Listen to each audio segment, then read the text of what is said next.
Okay, so this one is the Dmex DS3 4300K 35 watts, and I'm going to replace it with my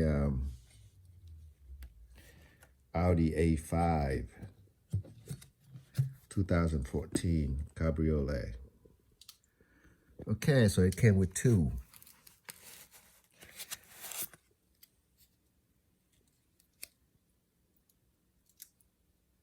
And it's green.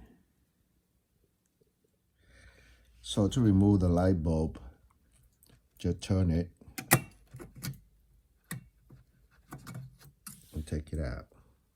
And it's burned out, so it's brown.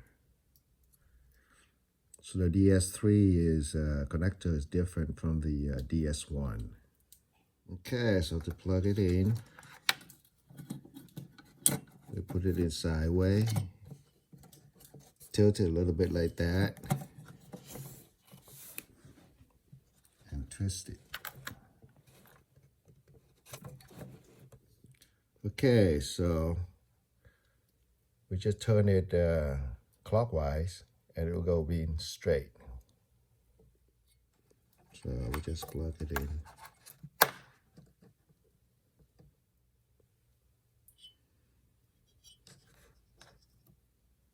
Okay, first thing first, we plug it in and test it first and see if it works, and it works nicely. The same color. Two lights are pretty much the same. The original one and the 4 D300K.